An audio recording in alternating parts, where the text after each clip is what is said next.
Please like, subscribe and press the bell icon to get all the updates. దేవుని పరిశుద్ధ వాక్యంలో నుండి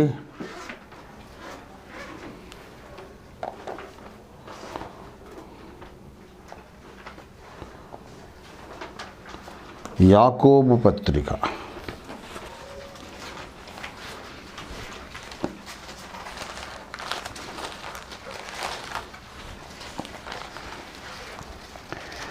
యాకోబు పత్రిక 3వ అధ్యాయం 2వ వచనం చదువుకుందాం. అనేక విషయములలో మనమందరము తప్పిపోవచ్చున్నాము. ఎవడైనను మాట యందు తప్పని ఎడల అట్టివాడు లోపము లేనివాడై శక్తి గలవాడగును. దేవుడు ఈ వాక్యమును మన వినికిడిలో ఆశీర్వదించున్నట్లు చిన్న ప్రార్థన చేసుకుందాం.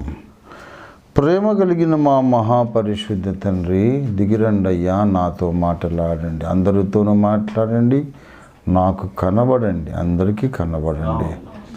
పరిశుద్ధ ప్రభువా, మేము నడుచుకోవాల్సిన మార్గం మాకు ఉపదేశించమని. పరిశుద్ధాత్మదేవా, మాలో ఎవరికి కావలసిన దీవెన, ఎవరికి కావలసిన వాక్కు వారి కొరకు ఇప్పుడు విడుదల చేయమని యేసు పరిశుద్ధ నామములో స్తుతించి ప్రార్థిస్తున్నాం తండ్రి. ఆమేన్, ఆమేన్, ఆమేన్. దేవునికి స్తోత్రం. హల్లెలూయా. మంచిది. చాలా క్లుప్తమైనటువంటి వాక్య ధ్యానము కొరకు చాలా సుపరిచితమైనటువంటి వచనాన్ని మనం చదువుకున్నాం. యాకోబు 3:2. ఈ వచనము మొట్టమొదటిసారి ఎప్పుడే విన్నానండి. అదే ఎంత వండర్ఫుల్, ఇట్లా ఉందా బైబిల్లో ఈ వచనం. I never heard this before అనేటోళ్ళు ఎవరైనా ఉన్నారా అంటే ఎవరు లేరు. ఇంకా అనుకోని ఉండొచ్చు రివర్స్లో. ఏం దొరకనంటే అది చదివినమే 5,000 సార్లు చదువుకుంటున్నాము. అదే వచనం దొరికిందా, ఇంకా కొత్త ప్రసంగం చేస్తాడేమో అనుకుంటే అలసిపోయినప్పుడు మానేయాలా. అంతేకాని ఎదురీది వచ్చి నువ్వు బాగా తెలిసిన వచనం చదువుతావా అని అనుకునే అవకాశం ఉన్నది. అందరికీ తెలిసినటువంటి వచనము, అందరికీ తెలిసిన విషయం ఏంటంటే మనమందరమును అనేక విషయములలో తప్పిపోవచ్చున్నాము లేక తొట్టిల్లుచున్నామని కింద రాయబడింది. మనమందరం అనేక విషయాలలో తప్పిపోవచ్చు ఉన్నాం అంటే అందులో ఇంకా మినహాయింపు లేదు, ఎగ్జంప్షన్ లేదు. మనమందరం అంటే అందరం, బోధకులు, ప్రవక్తలు, అపోస్తలులు, సువార్తికులు, సంఘ పెద్దలు, స్త్రీలు, పురుషులు, అనుభవజ్ఞులు, పెద్దలు, పిన్నలు, స్త్రీ, అందరూ మనమందరం తప్పిపోవచ్చున్నాం. అంటే దాన్ని ఇంకో విధంగా చెప్పాలంటే తప్పిపోనివాడు ఒక్కడైనా లేడు.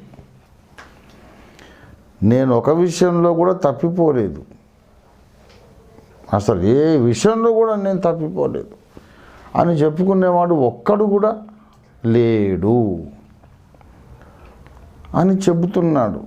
ఆదిమ సంఘ నాయకులలో ఒకడు, మన రక్షకుడైన యేసయ్య తోడబుట్టిన తమ్ముడు. మరియమ్మ యేసయ్యను కన్న తర్వాత కొంతమందిని కుమారులను, కూతుళ్లను కన్నది. అందులో ఒకడు యూదా పత్రిక రాసిన యూదా కూడా యేసయ్య తమ్ముడే. యాకోబు పత్రిక రాసిన యాకోబు కూడా యేసయ్య తమ్ముడే. అంటే మంచి భక్తి కలిగిన పెంపకంలో పెరిగాడు. ఈయన పేరు యాకోబు అనేదే గ్రీకు భాషలో ఉన్నటువంటి, గ్రీకు బైబిల్లో యాకోబే. ఇంగ్లీష్లో జేమ్స్ అని ఎందుకు అయిందో తెలియదు. మరి ఓఫీర్, OPHIR అంటే కొంతమంది ఓఫర్ అంటారు. ఎందుకంటే ఇంగ్లీష్లో అట్లా యాక్సెంట్ అట్లా ఉంటుంది. ఇప్పుడు FIR ఫర్ అని అనాలి. ఉన్ని బొచ్చు ఉన్ని బొచ్చు ఉంటుంది, దాన్ని ఫర్ అని అంటారు. రాసేది FIR అని రాసి ఫిర్ అన్నారు, ఫర్ అంటారు. కనుక ఓఫీర్ను కూడా అట్లా ఓఫర్ అని చాలామంది అఫీషియల్గా పిలుస్తారు. ఇక ప్రతి ఒక్కరిని నేను పడుకుంటే నా పేరు ఓఫర్ కాదు ఓఫీర్ అని చెప్పేదానికంటే నేనే లోబడిపోతున్నాను. పర్లేదులే ఏముంది, ఎన్నో సేవా జీవితంలో ఎన్నో గాయాలు అనుభవించారు, అందులో ఏదో ఒకటి సర్లేదని కాంప్రమైజ్ అయిపోతున్నాం. సరే ఓఫీర్ బదులు ఓఫర్ అన్నదాన్ని కొంచెం అర్థం ఉన్నది, కానీ యాకోబు పోయి జేమ్స్ అనేది చాలా ఘోరం. యాకోబులో అసలు ఎం అనేది లేనిలేదు కదా. సరే జేకబ్ యాకోబ్ అనేది అట్లా షార్ట్గా స్టైల్గా పిలవాలంటే జేకబ్ అంటే జాక్స్ అనొచ్చు, అంతేగాని జేమ్స్ ఏంటిది? అసలు యాకోబ్ జేమ్స్ ఎందుకైందంటే ఎవ్వరు సమాధానం చెప్పారు. నాకు 8 సంవత్సరాలు ఉన్నప్పటి నుంచి 62 ఏళ్ళ వరకు అడుగుతూనే ఉన్నాడు. ప్రతి బైబిల్ కాలేజ్ ప్రొఫెసర్ను, పెద్ద పెద్ద లెక్చరర్స్ను అడుగుతాడు, యాకోబును జేకబ్ అనాలి కానీ జేమ్స్ అని ఎందుకు అంటారండి అంటే, అది అట్లా అయిపోయింది సార్. ఎందుకైంది అది అట్లా అయిపోయింది అంటే, అట్లా అయిపోయింది ఎందుకైందండి అంటే, ఏమండి మరి అది మీరే కనుక్కొని నాకు చెప్పండి అంటే, నేను కనుక్కొని చెప్పిన గొప్ప మర్మం ఏంటంటే కాపీస్ట్ మిస్టేక్, అంతే. కాపీస్ట్ మిస్టేక్, అది చూసి రాసేవాడు ఒకడు మిస్టేక్ చేశాడు, అది అట్లే అఫీషియలైజ్ అయిపోయింది. అయితే వాట్ ఎవర్ ఇట్ ఈస్, ఈయన పేరు మనమైతే యాకోబ్ అనే, నేనైతే జేమ్స్ అని అనడం నాకు ఇష్టం లేదు. ఎందుకంటే ఆమెను మరియమ్మ, యోసేపు, యేసయ్య కూడా అరే యాకోబ్ ఇట్రా అని పిలిచారు, కానీ జేమ్స్ అని పిలవలే. ఆయనను జేమ్స్ ది జస్ట్ అని అంటారు సంఘ చరిత్రలో. జేమ్స్ ది జస్ట్ ఆ మాట చెప్పాలని ఇదంతా ఎక్స్ప్లెయిన్ చేయాల్సి వచ్చింది. సంఘ చరిత్రలో అందరూ ఏమంటారు ఆయనను? James the just. జస్ట్ అంటే నీతిమంతుడు. మనమేమో అట్లా అన్నాం, జేకబ్ ది జస్ట్ అని అందాం. జేకబ్ ది జస్ట్, నీతిమంతుడైన యాకోబు. ఆదిమ సంఘానికి ఒక పునాదిగా, స్తంభముగా ఎంచబడినవాడు మరి ఈ యాకోబు. యేసయ్య తమ్ముడు. యేసయ్య పునరుద్ధానమై వెళ్ళిపోయిన తర్వాత రక్షణ పొందిన వాళ్ళలో ఇతను. పేతురు, యాకోబు, యోహాను రూపాంతర కొండెక్కిన ఆ 12 శిష్యుల్లో ఉన్న యాకోబు వేరే, ఆయనేమో వేరే యాకోబు, ఈయనేమో తోడుబుట్టిన తమ్ముడు ఇంకో యాకోబు. రక్షణ లేటుగా పొందాడు, కానీ చకచక ఆత్మీయంగా ఎదిగి ఆదిమ సంఘంలో ఒక నాయకత్వ స్థానానికి వచ్చాడు ఈ యాకోబు. యేసయ్య తమ్ముడు యాకోబు ఒక లీడర్షిప్ పొజిషన్కి వచ్చాడు. పవర్ఫుల్గా వాక్యం చెప్పేది, ప్రార్థనాపరుడు. ఎంత నిష్ఠాపరుడు అంటే ఆయన పేరు చెప్తే అందరికీ గుండె దడ. ఆయనకంటే సీనియర్స్ కానీ తర్వాత వాళ్ళు కానీ ఎటువంటి డిసిప్లినేరియన్ అంటే టైమింగ్ పాటించాలా, పరిశుద్ధతగా ఉండాలా, పాపం అనే దానికి దగ్గర దాపులో కూడా పోకూడదు. ఏమైనా తప్పు జరిగితే అగ్గి మీద గుగ్గిలమైతే అందరికీ దడ వణుకు పుట్టిస్తాడు ఈయన. ఆదిమ సంఘం 1వ శతాబ్దములోనే ఈయనని ఏమని పిలిచారంటే నీతిమంతుడైన యాకోబు. ఆయన టైటిల్ అది. ఈ పౌలు, పేతురు బ్రతుకున్న రోజుల్లో ఆయన నీతిమంతుడైన యాకోబు అన్నారు. అంతటి నిష్ఠ కలిగిన, పరిశుద్ధత, నీతి ప్రవర్తన కలిగిన మహాభక్తుడు. మనమందరమును తప్పిపోవచ్చున్నాము. That is irony of the situation. ఎవడు మామూలు నాలాంటి వాడంటే ఒక లెక్క, మనందరం తప్పిపోతున్నామంటే అవును భయ్ మాకు కూడా తెలుసు నీ సంగతి అని మీరు అందరూ అనొచ్చు. ఇప్పుడు నేను అన్నాను మనందరం తప్పిపోతున్నామంటే అవును కదా, నువ్వు పడిపోతున్నావు మాకెరక, మేము కూడా పడిపోతున్నాం. అయితే మా సంగతి కూడా నీకు తెలిసిందా? నీ సంగతి మాకు తెలిసింది, కానీ మరి మా సంగతి నీకు తెలుసు అనుకోలేదు. ఇక సరే పోయి అండర్స్టాండ్ చేసుకుందాం. ఇక నువ్వు పడ్డావు, మేము పడ్డాం, అందరం పడుతున్నాం.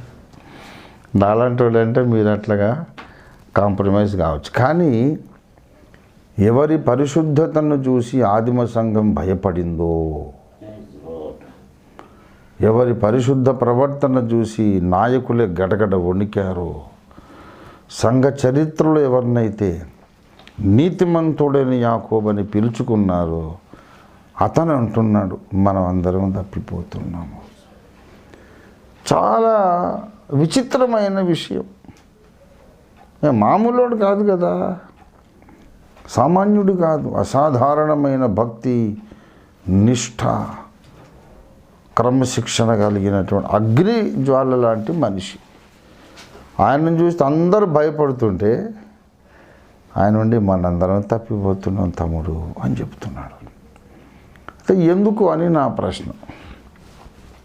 Why does this happen? ఇప్పుడు అంత గొప్ప దైవజనుడు మనందరం తప్పిపోతున్నామని చెప్తే ఇక ఎవరికి మినహాయింపు లేదు కదా. యాకోబు, ఆదిమ సంఘం వాళ్ళందరూ అనేక విషయాలు తప్పిపోవచ్చున్నారు, కానీ కుకట్పల్లిలో నేను ఎప్పుడు తప్పిపోలేదు, నేను ఎప్పుడు చాలా పర్ఫెక్ట్ అని ఎవడైనా అనగలడా? ఎవడైనా అంటే వాడు ఇంకా చాలా గ్రేటెస్ట్ లయ్యర్ అన్నమాట. వాడు అత్యంత గొప్ప అబద్ధికుడని వాడికి అవార్డు ఇవ్వచ్చు. లేఖనమే ఒప్పుకోదు. మనము పాపము లేని వారమని చెప్పుకున్న ఎడల మనలను మనమే మోసపుచ్చుకుందాము, మరియు మనలో సత్యం ఉండదు. We cannot claim that we are sinless. Nobody can. We can at the best hide our sin, but we cannot claim that we have no sin. మనం చాలా ప్రయత్నం చేస్తే ఏం చేయగలం అంటే మన పాపం ఎవరికి తెలియకుండా కప్పుకోగలం జాగ్రత్తగా, కానీ అసలే లేదనే క్లెయిమ్ అయితే చేయలేదు. మరి ఎందుకు ఇలాగ జరుగుతుంది? అనేక విషయాల్లో మనం తప్పిపోవడము ఎందుకు ఎందుకు ఎందుకు ఎందుకు? This is $1 million question. కోటి గొంతుకలతో మనం ప్రశ్నించాల్సిన విషయం. భక్తులు, ప్రవక్తలు, సంఘకాపరులు, ఇతరులలో పరిశుద్ధత కొరకు వాంఛను పుట్టించిన వాళ్ళు అందరూ వీళ్ళని చూసి అబ్బా ఎప్పటికన్నా నేను యాకోబు అన్నలాగా ఉండాలి, అంత పరిశుద్ధత నాకు రావాలని లక్షల మంది ఆశ పెట్టుకొని ఒక రోల్ మోడల్గా ఆయన్ని పెట్టుకున్నారన్నమాట. ఒక మాదిరి పురుషుడు, ఎప్పటికీ నేను యాకోబు అన్నలాగా కావాలి, అందులో సగమైన అయితే ఇక నా జన్మ ధన్యమైపోయినట్టే అని అంత రోల్ మోడల్గా అందరి ముందు ఎదిగిన ఒక మహానుభావుడు కూడా మనం ఏం పెద్ద పర్ఫెక్ట్ కాదండి అని చెబుతున్నాడు. ఇది చాలా విచిత్రం. ऐसा क्यों होता है? ऐसे अच्छे से अच्छे संत लोग क्यों गिर जाते हैं? क्यों गिर जाते हैं? This is the $1 million question. దానికి ఒక కారణము మీతో చెప్పాలని దేవుడు నాకు స్పష్టమైన ప్రేరేపణ ఇచ్చాడు. దానికి ఒక కారణం ఉంది. మానవుడు సహజముగా ఇన్బిల్ట్ ఇన్హెరెంట్ వీక్నెస్ ఒకటి కలిగి ఉన్నాడు. మనకు సాధారణంగా ఒక స్ట్రక్చరే కొన్ని, అది వీక్నెస్ అనుకో, స్ట్రెంగ్త్ అనుకో, ఏమైనా అనుకో. ఇప్పుడు మన బాడీ స్ట్రక్చర్లో కొన్ని లక్షణాలు ఉంటాయి, అది అంతే. ఇక అది డిజైనర్ చేశాడు, అది అట్లే ఉంటుంది, మనం మార్చుకోలేం. ఫర్ ఎగ్జాంపుల్ మోకాళ్ళు వెనుక వంగవు. వంగుతాయా? వంచి చూడండి. మోకాళ్ళు ఎప్పుడు ముందుకే ఇట్లా వంగుతాయి కానీ వెనుకకు. అది మన బాడీ నిర్మాణం, స్ట్రక్చర్. అది దాన్ని మనం చేంజ్ చేయలేం. ఎవరికైనా వెనుకకు వంగుతాయంటే మోకాలు చిప్పలు మొత్తం తీసేస్తే వాడికి వెనుకకు వంగుతాయి. అప్పుడు గేదె కూర్చున్నట్టు వాడి ఇట్లా వెనుకకు బయటికి వంగి కూర్చోవచ్చు. నేను చిన్నప్పుడు ఆలోచించేది, ఈ గేదెలు పశువులన్నీ ఇట్లా వెనుకకు వంగుతాయి, కూర్చుంటాయి ఎందుకని ఆలోచించి చాలా రోజులు ఆలోచించి పరిశోధించి డిస్కవర్ చేసేది ఏంటంటే వాడికి మోకాలు చిప్పలు లేవు, అందువరకు వెనుక నుంచి ఇట్లా కూర్చుంటాయి. అంటే ఫర్ ఎగ్జాంపుల్ నేను చెప్పేది ఏంటంటే బాడీ స్ట్రక్చర్ ఒరిజినల్ నిర్మాణం ఏదైతే ఉందో అది అట్లే ఉంటాయి. అలాగే మనకు అందరికీ ఒక లక్షణం ఉన్నది, నాకు నీకు మొత్తం అందరికీ. అది మన స్ట్రక్చర్ ఏంటంటే మన తప్పే ఉంటే మనకు అర్థం కాదు. This is the basic human nature. ఇక మన బాడీ ఇట్లా, కళ్ళు ఎప్పుడు ముఖానికి ఇట్లా ముందు ఉంటాయి, ముక్కు ఇట్లే ఉంటుంది. కళ్ళు బై మిస్టేక్ ఎవరికి కూడా వెనుక తయారు కావు, ముక్కు ఇటు తయారు కాదు. ముక్కు ఇటు తయారైతే ఏమవుతుంది, వెళ్ళకిలా పండుకుంటే ఊపిరందుకు చచ్చిపోతుంది. మన బాడీ అంతే, మన క్యారెక్టర్ కూడా అలాగే. మన తప్పులు మనకు అర్థం కావు. That is the whole problem. సామెతల గ్రంథము 21వ అధ్యాయం 2వ వచనం చదవండి దయచేసి. సామెతలు 21:2. ఒకడు తనకు ఏర్పరచుకున్న మార్గము ఎట్టిదైనను తన దృష్టికి న్యాయముగానే అగపడును. చూసారా, యెహోవాయే హృదయములను పరిశీలన. ఒకడు తనకు ఏర్పరచుకున్న మార్గము ఎటువంటిదైనా వాని దృష్టికి అది న్యాయం. ఇప్పుడు ఈ లోకంలో హంతకులు ఉన్నారు. You know they never think they are doing something wrong. దొంగలు ఉన్నారు. ఒక దొంగని ఇంటర్వ్యూ చేశాను నేను. నాకు అందరూ దొంగలను ఇంటర్వ్యూ చేశాను, వేశ్యాలను కూడా ఇంటర్వ్యూ చేశాను. ఇది పరేషాన్ కాదు, వాళ్ళు ఎక్కడ దొరికిండు సార్ మీకు.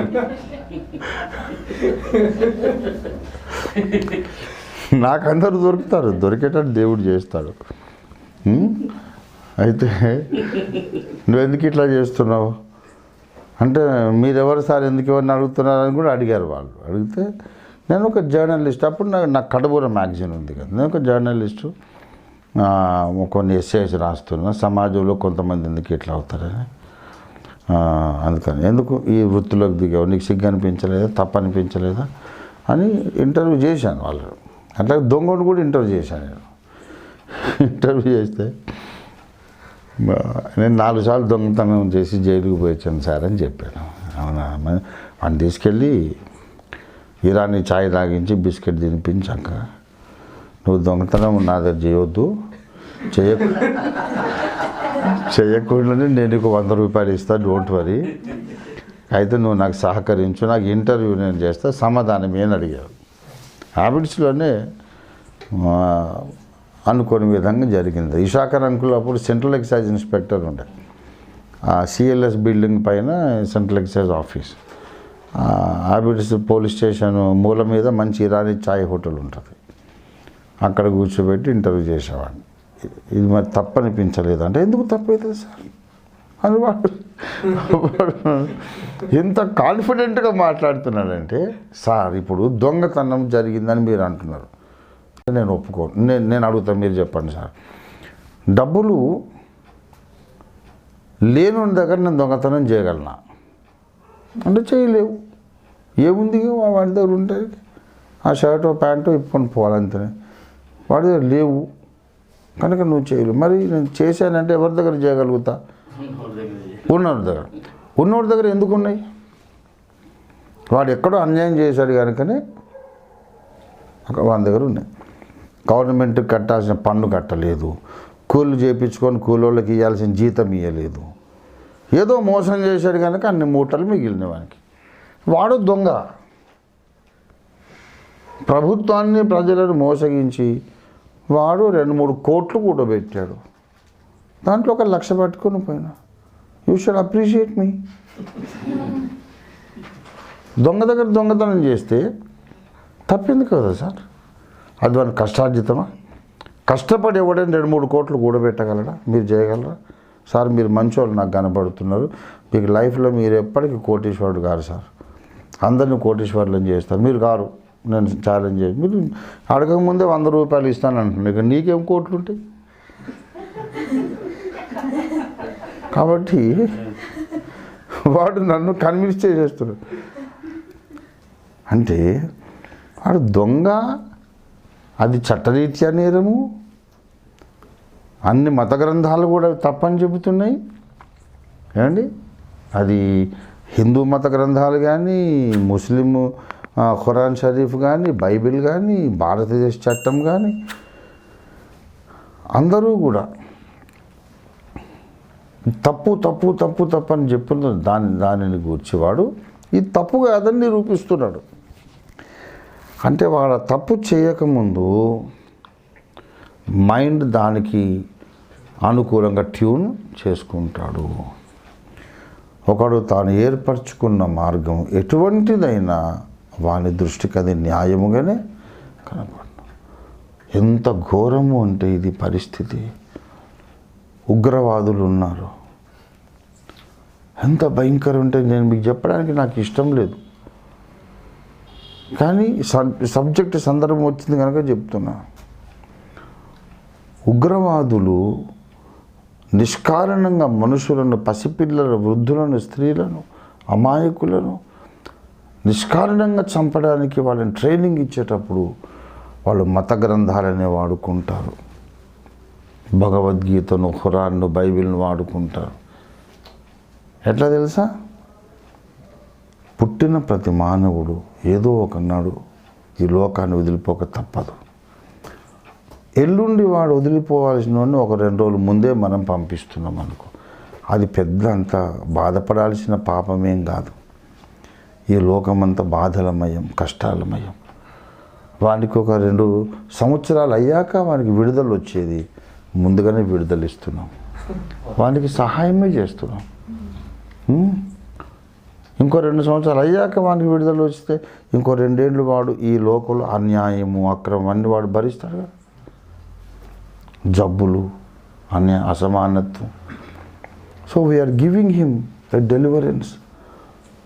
మరణం అనేది పెద్ద విషయం కాదు, అది బాధల్లోంచి విడుదలే, కానీ అది మనమేం నష్టం చేయడం లేదు. కాబట్టి ఈ గొప్ప జ్ఞానం మనకున్నది కానీ అంజులకు లేదు. మనమేమో వారికి విడుదల కలిగిస్తుంటే సామాన్య మానవులు భయపడతారు, భయపడి మనం చెప్పినట్టు చేస్తారు. అప్పుడు లోకమంతా స్వర్గంగా మనం మార్చవచ్చు అని ఇంట్లో చెప్పారు. ఎంతో ఘోరం అంటే నాకు చెప్పడం ఇష్టం లేదు, కానీ that is how they do. Bin లాడెనే ఉన్నాడు కదా, బిన్ లాడెన్ స్పీచ్లు అప్పుడు కొన్ని అక్కడక్కడ పెట్టారు నెట్లో. ఎంత సాఫ్ట్గా మాట్లాడతాడంటే, ఎంత మృదువుగా మాట్లాడతాడంటే, అబ్బా వీడు ఏమి చెప్తే నేను చేసేయాలా అని అనిపిస్తుంది అన్నమాట. చాలా మృదువుగా, చాలా ప్రేమగా చేసి మొత్తం మీద వాడిని కరడుగట్టిన హంతకునిగా మార్చేస్తారు. ఉగ్రవాదులు ఎక్కడ పడితే అక్కడ రైల్వే స్టేషన్లు, పబ్లిక్ పార్కులు బాంబులు పెడితే ధన్ ధన్ ధన్ మన చిన్న చిన్న పసిపిల్లలు కూడా నెత్తుటి ముద్దలై చచ్చిపోతుంటే వాడు ఇదంతా నేను దేశానికి చేసే గొప్ప సేవ, భగవంతునికి చేసే సేవ అనుకుంటాడు తప్ప, అయ్యో నేను చేసేది ఇంత నీచమైన కార్యము, ఘోరమైన కార్యమని వాడు అనుకోడు. మనిషికి కళ్ళు ఎప్పుడు ఇటే ఉంటాయి, ముక్కు ఇటే ఉంటుంది, మోకాలు ముందుకే ఉంటాయి అనే లక్షణాలు ఎలాగ ఉన్నాయో, every human being has a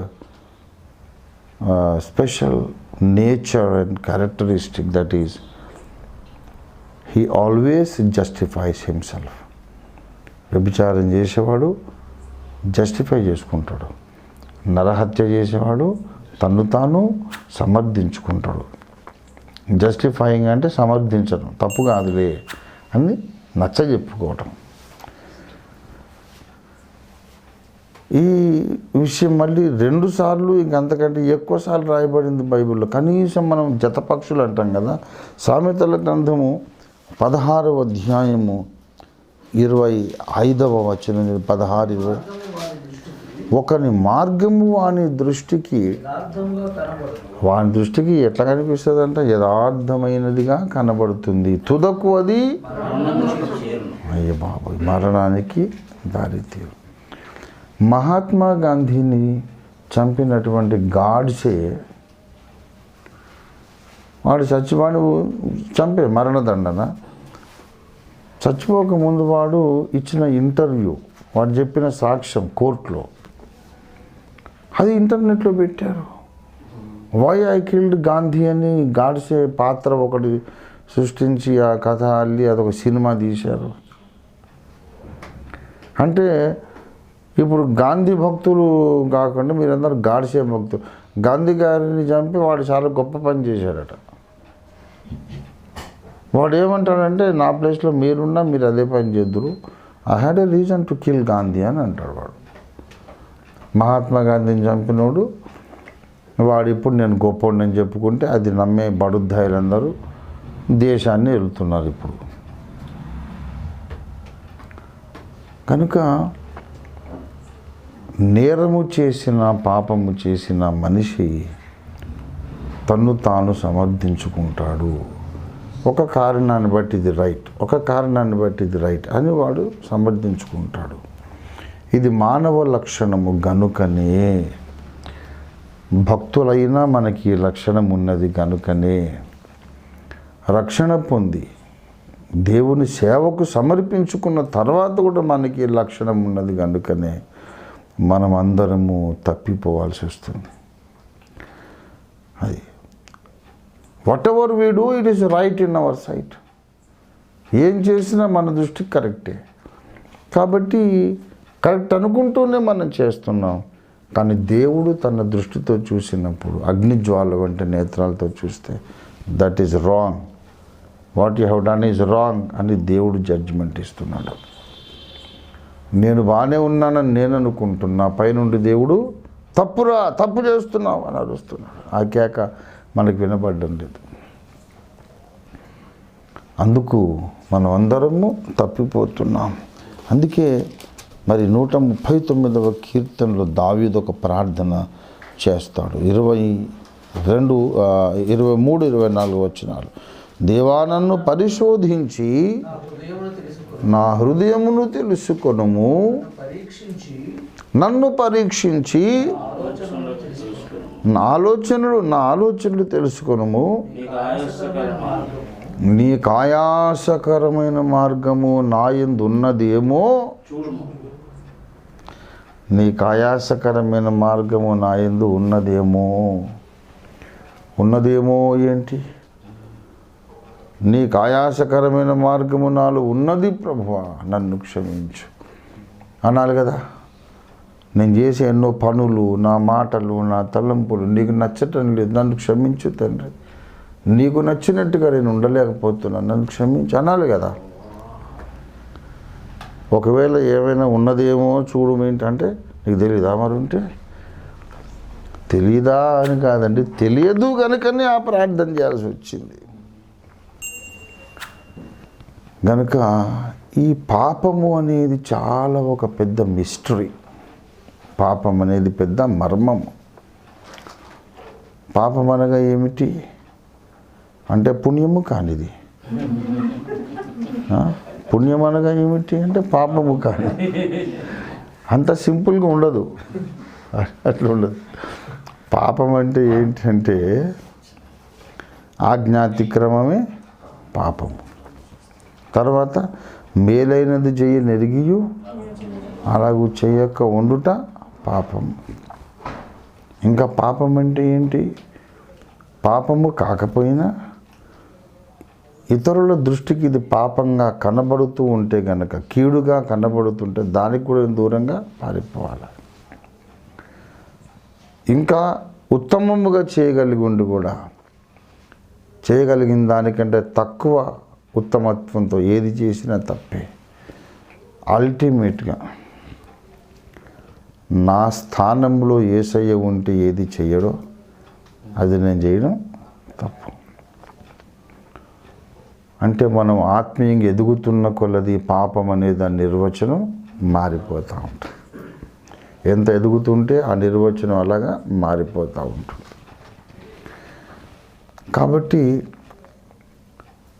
మనకు అర్థం కాదు మనము ఏ విషయంలో తప్పిపోతున్నాము, ఎందుకు తప్పో మనకు అర్థం కాదు. కనుక మనకు దేవుని సహాయము కావాలి.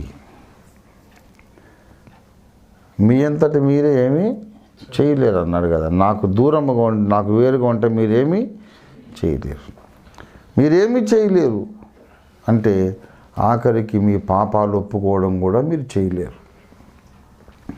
పాపములు ఒప్పుకోవడానికి మనకు దేవుని సహాయము కావాలి.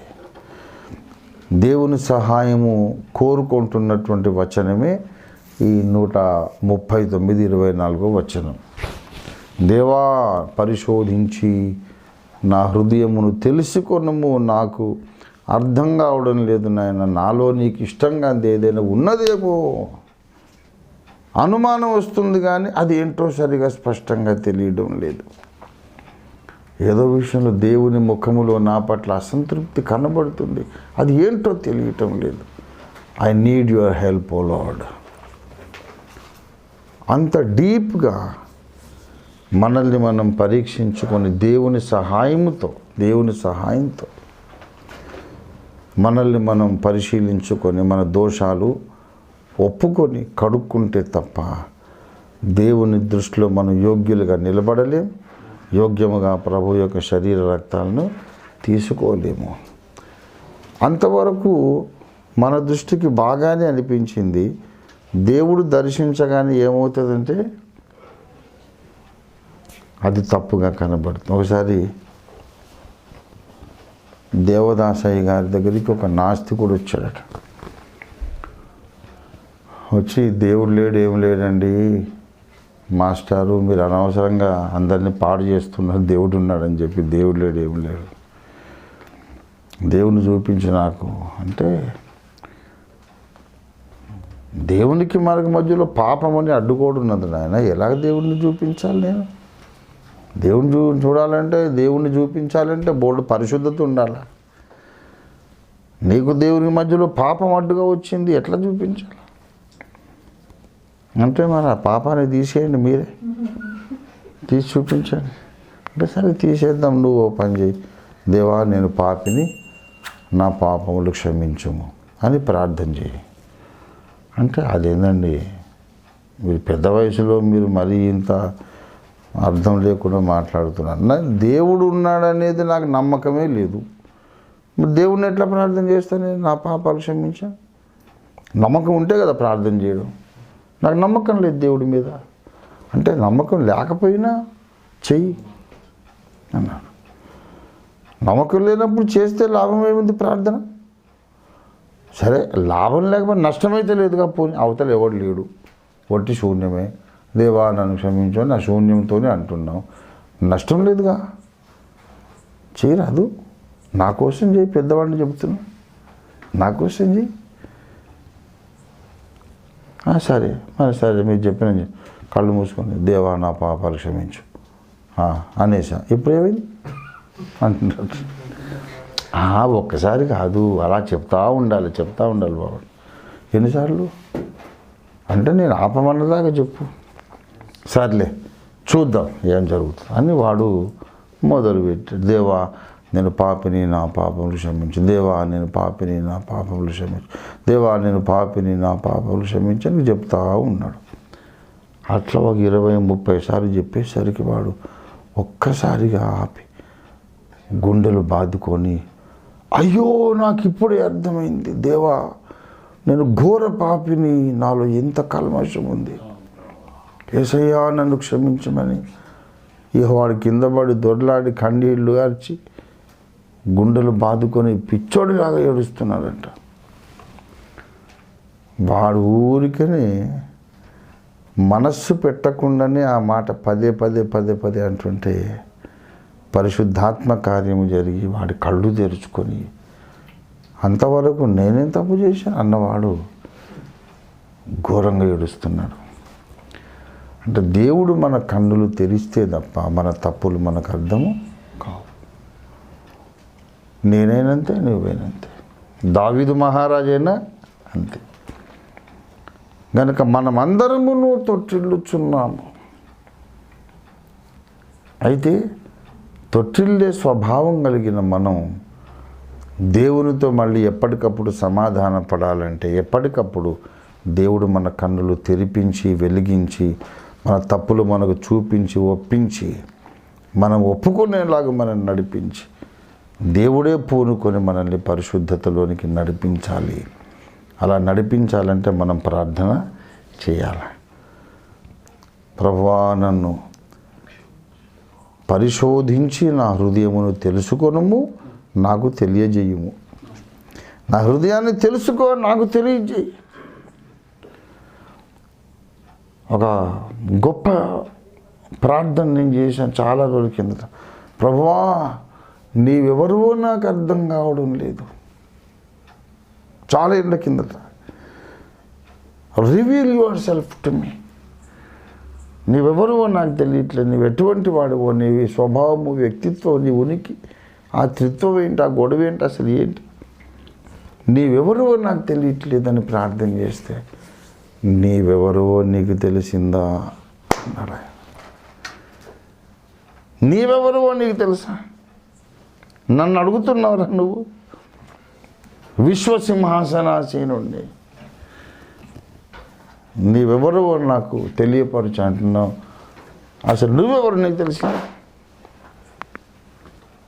అప్పుడు గ్రహించాను ఏంటంటే, నేనెవరు కూడా నాకు తెలియదు. అప్పుడు నేను ప్రార్థన మొదలుపెట్టాను. నేనెవరో నాకు తెలియచేయి, నేను ఎటువంటి ఉండో నాకు తెలియచేయి, నా బుద్ధి ఏంటో, నా బలహీనత ఏంటో, నా బలం ఏంటో, where I'm failing and why I'm failing, reveal to me. మొత్తం ప్రార్థన ఉల్టా తిరగబడ్డది. ఏంటంటే, దేవుణ్ణి తెలుసుకోవడం అనే తర్వాత మనల్ని మనం ముందు తెలుసుకోవాలి. నేను ఏ విషయంలో తప్పిపోతునో, ఏ విషయంలో నేను అజ్ఞానముగా ప్రవర్తించి నన్ను నేను సమర్థించుకున్నాను, దేవా నాకు తెలియపరచమనే ప్రార్థన ఇప్పుడు చేద్దాం, రేపు పొద్దున చేద్దాం, గంటకోసారి చేద్దాం, బ్రతుకంతా ప్రార్థన చేద్దాం. ఎవరో క్షీరసాగర మధురంలో మొన్న అడిగారు, రోజుకి ఎన్నిసార్లు ప్రార్థన చేయాలని. ఆ ప్రశ్న వింటూనే నవ్వాను. నేను నవ్వు ఆపుకోలేకపోయాను. ఎన్నిసార్లు ఏంట్రా బాబు? ఆపకుండా ఎడతగకుండా ఏక ప్రార్థన చేయాలి. క్రైస్తవుడు ఎన్నోసార్లు ప్రార్థన చేయకూడదు, ఒక్కసారే ప్రార్థన చేయాలి. ఒకే ప్రార్థన చేయాలి. ఆ ప్రార్థన నువ్వు బాప్తిస్మం పొందిన రోజు నుండి నీవు ఆఖరి శ్వాస పీల్చి వదిలేదాకా ఆగని ప్రార్థన అయి ఉండాలి. దేవుని స్తోత్రం కలిగి.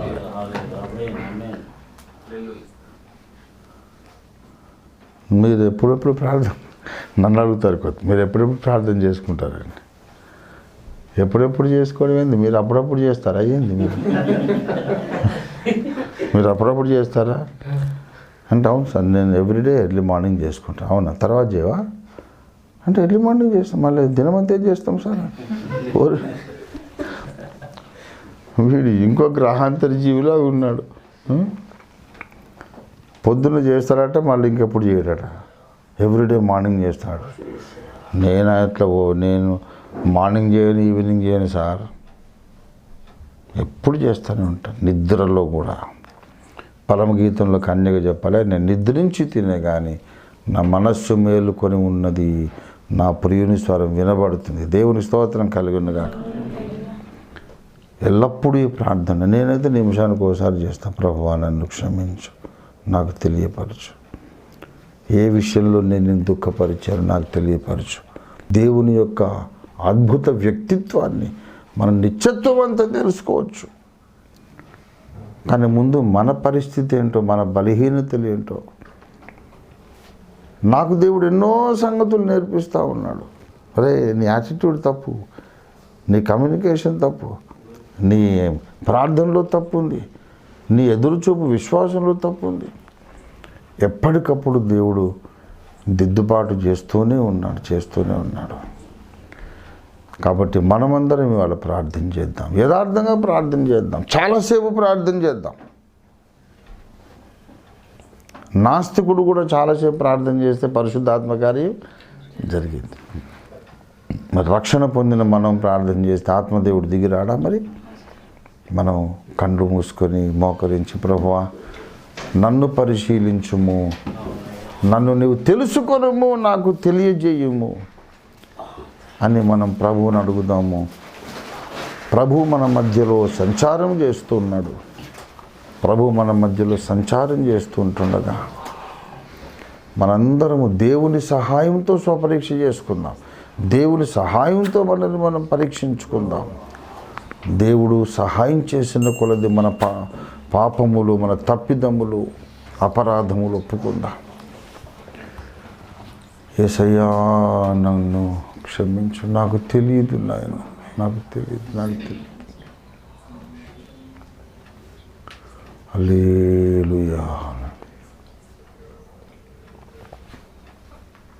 हमारे कमज़ोरियाँ हमें मालूम नहीं, पता नहीं प्रभु जी, हमारे दिल की आंखें खोल दे प्रभु, हमारे गुनाहों को हमें दिखा देना प्रभु, और माफ़ करना और धुला देना प्रभु. कृपया क्षमा करो, क्षमा करो, क्षमा करो प्रभु. ప్రభువా నన్ను కరుణించు, నన్ను కటాక్షించు అయ్యా, నన్ను కరుణించు.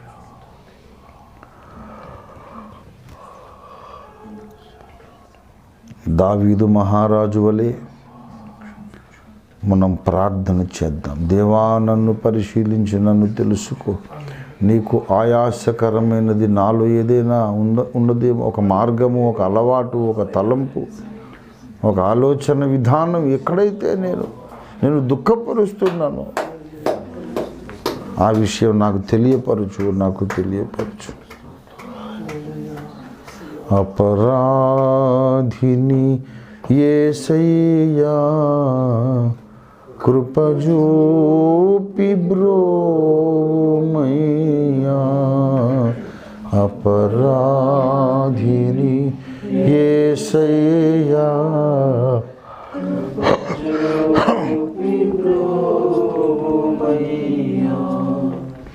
నెపమిల్చకయని కృపలో,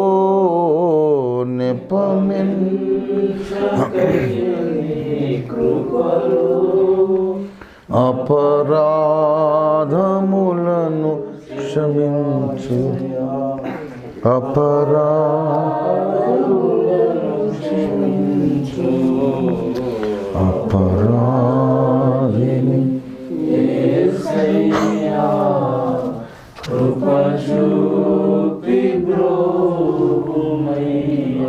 యేసయ్యా నీకు స్తోత్రం. ఇది ఎడతెగని ప్రార్థన ఉండాలి. ఎందుకయ్యా నా తప్పులు నాకు అర్థం కావు? ఎందుకు ఎప్పుడు నన్ను నేనే సమర్థించుకుంటూ ఉంటాను? ఎప్పుడు ఇతరులలో తప్పులు ఎన్నుతాను, నా తప్పునేమో కప్పిపెట్టుకుంటాను. ఎందుకు ఇలా ఉన్నాను తండ్రి? ఒక తప్పు నేను గ్రహించడానికి ఏళ్ళు పడుతుంది. అయ్యా నన్ను క్షమించు, అయ్యా నన్ను క్షమించు ప్లీజ్. నీ రాకడ బహు సమీపము కదా యేసయ్యా, నువ్వు తొందరగా వచ్చేస్తున్నావు. ఇలాగే అజ్ఞాన దశలో నేనుంటే, తప్పులు చేస్తూ సమర్థించుకున్న దశలో నేనుంటే, నీ రాకడలో ఎత్తబడే భాగ్యం నేను పోగొట్టుకుంటానేమో, రాకడ మిస్ అయిపోతానేమో. मुझे बहुत डर होता है प्रभु जी, मुझ पर आप रहम कर, दया कर प्रभु जी, నన్ను కరుణించు, నన్ను కరుణించయ్యా. నాకు తెలియజెప్పు తండ్రి, నా మనోనేత్రాలు వెలిగించు. నీ దృష్టిలో నేను ఎలాగున్నాను నాకు తెలియపరచు. నా దృష్టి సరే ప్రభా, అది అక్కర్లేదు. నీ దృష్టిలో నేను ఎలాగున్నాను? నీ దృష్టిలో నేను సోమరిపోతున్నా, అపనమ్మకస్తున్నా? నీ దృష్టిలో నేను రహస్య పాపినా? నీ దృష్టిలో నేను గర్విష్ఠినా? నీ దృష్టిలో నేను సోమరిపోతున్నా? నీ దృష్టిలో నేను అసూయపరున్నా? నీ దృష్టిలో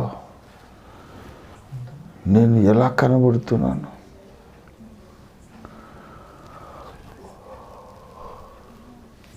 మన మార్గాలు మనకు న్యాయంగా కనబడడం కాదు, అవి దేవునికి న్యాయంగా కనబడాలి.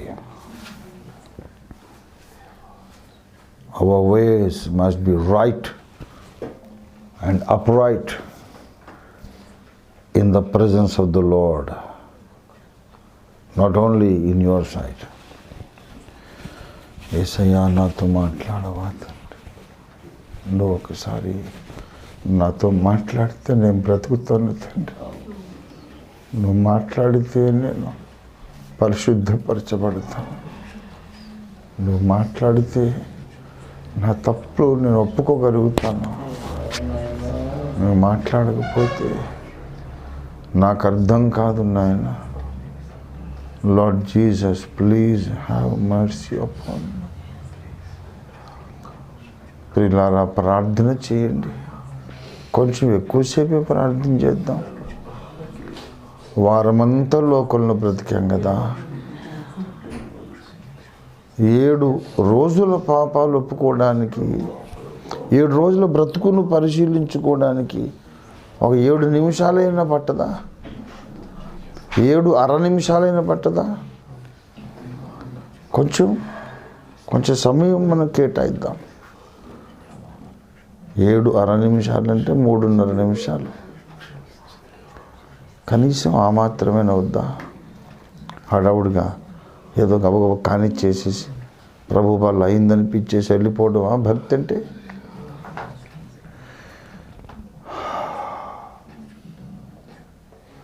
దేవా, కొంతసేపు నేను ఇక మాట్లాడను ప్రియులారా.